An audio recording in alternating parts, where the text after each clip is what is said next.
I'm afraid that you have just been assailed by Tiger Zoro. Now, Tiger Zoro has a very simple demand to secure your safety, which is that you subscribe to the Grand Line Review for regular One Piece content uploaded straight to your YouTube feed. Then and only then will Tiger Zoro spare your life. Choose wisely.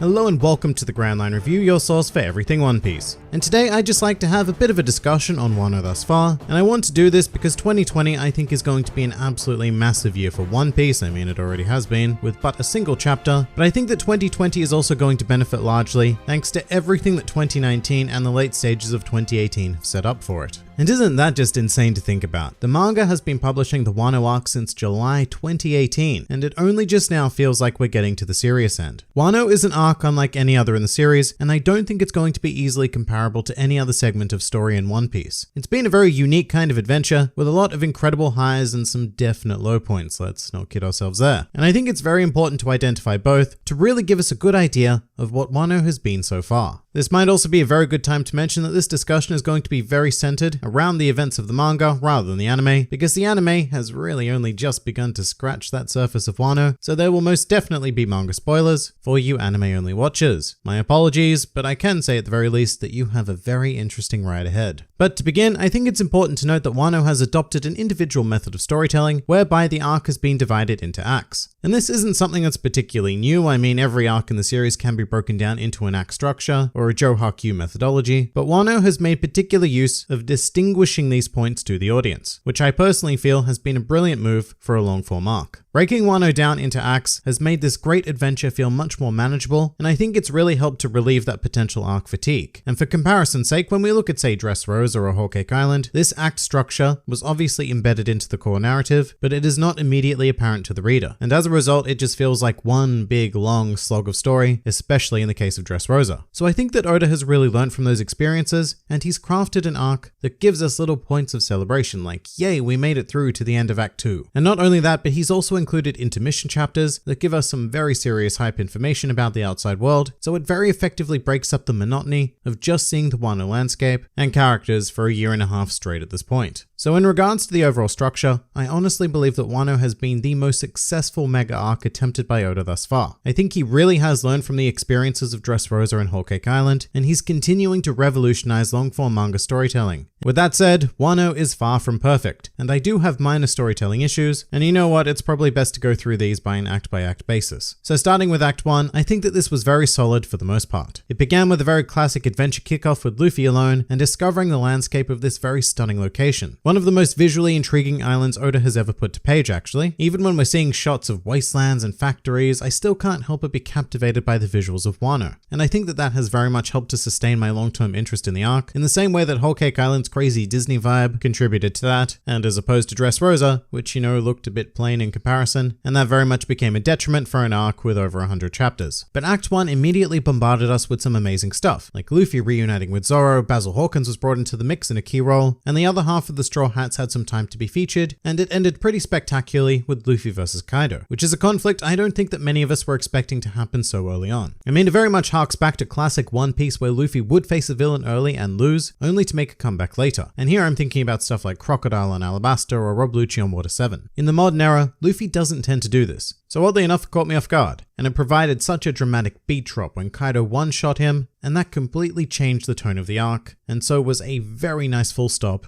to the end of Act 1. I do think that Act 1 had its lull period as well though, which is everything in between the fight with Hawkins and arriving at Oden Castle. So all the sumo stuff and the brief period in which Holden was a relevant character, these chapters were not great. And I think at the time I put that down to the fact that every new arc has these slow moving chapters with seemingly irrelevant characters for the sake of building a new island and of course laying the groundwork for the future. But I look back on all of the Oroshima and Holden stuff and being balls deep into Act 3 of Wano right now, I just don't know how particularly necessary it was. I mean, the story itself served as a vehicle to introduce Kiku, I guess, and maybe having some extra combat was more of a technical requirement because One Piece is a battle manga, but I really do feel like we could have gone straight from the Hawkins fight to Oden Castle, with a stop in Okobore town along the way to show the plight of the Wano citizens, and not a lot would have changed in the grand scheme of things, except we would have had some more lean storytelling. But of course the counter argument to that is that this stuff is what makes One Piece feel like a fun adventure. The fact that what we're doing is not always about endgame serious business, and if Luffy wants to have fun and jump into the sumo ring in the middle of the greatest conflict conflict he's ever faced, then, well, that's what we're doing. So with that in mind, it does become a bit hard to criticize because One Piece would probably lose a lot from removing these sort of crazy side quests. So all in all, Act 1 was great. It was short, relatively concise, and ended on an incredibly dramatic beat. Love it. Act 2,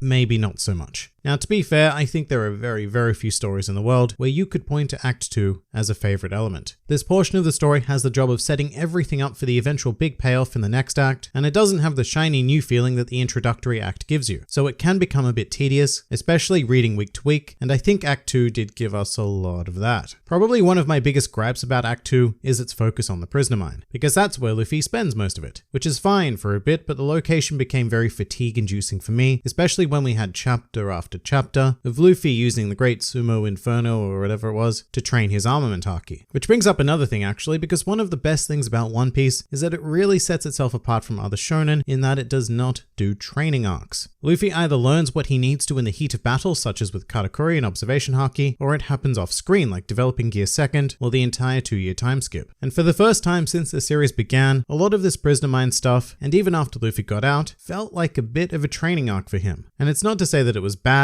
it just felt, I guess, much more standard. Act 2 did exponentially better at its tail end though, especially after Big Mom invaded Udon, although the amnesia plotline is still it's a questionable element. I personally love what Oda did with Big Mom, taking her back to this more innocent state, and showing the kind of chaos that she could cause on our side. I think it was a very fun way to explore one of the strongest beings this world has ever known, but I will admit that the amnesia felt mighty convenient and not satisfactorily explained. But it's very forgivable to me personally, because it did give us some good Big Mom content. Things only became more hype afterwards though, when she and Kaido clashed on Onigashima, and I think that this is the moment that Act 2 sorely needed at this point. A nice action-packed high to begin escalating the stakes once again. And really, everything after this clash was greatly enjoyable. Luffy took over the prisoner mine, Zoro got Enma, Big Mom and Kaido formed an alliance, and everything felt like it was moving at a decent pace again after being bogged down in prison for such a long time. Act 2 also saw the death of Yasu, which is important to talk about because the further we remove ourselves from that event, the more powerful it becomes. Yasu's death did not hit me at the time, nor do I think it was intended to, because we didn't know this guy. He was some random of Wano, a daimyo or whatever, and it was tragic, but that was about it. However, the more Yasu appears in the flashback content in Act 3, the harder this event hits me in retrospect. And I think that is a very clever device from Oda, one that I much prefer to exploring a character in great detail right before their death and thus flagging it. It's kind of like what happened with Ace really. He got killed at Marineford, and then we had an entire flashback featuring him, after which his death hit me much more potently than it did at the time. But now back to some negatives, and probably the most annoying thing about Act 2 for me is Hiyori. Now I went on about this at great length when it happened, but this storytelling is either not complete or it was done haphazardly. As it is, I still refuse to believe that Komurasaki and Hiyori are the same person. There is just no way. Hiyori is portrayed as far too naive to have been the master of manipulation that Komurasaki was. It was like in between the chapters where Komurasaki was quote-unquote killed and Hiyori appeared, that the character had been completely redesigned from the perspective of personality. It has me convinced that there is something deeper going on here, like perhaps Komurasaki is in fact Lady Toki, or Hiyori is simply pretending to be naive and is working against the Allied forces. Because the one scenario you can put together in this situation is that the master manipulator is pretending to be dumb, whereas you can't go the other way around. You can't have the naive person pretend to be the master manipulator. Komurasaki and Hiyori just feel like two completely different characters, and it's really quite jarring to have to associate them as the same person. There is a greater story to be told here though, because we do need to find out how Komurasaki survived, or indeed, if she did survive, so I'm going to hold off on calling this a flaw for now. This could be the most brilliant masterful foreshadowing from Oda for some sort of heist film level flashback, but it could also be just poor storytelling. At the moment, it feels very convenient and unsatisfying that all of a sudden here's Hiyori, and she's absolutely nothing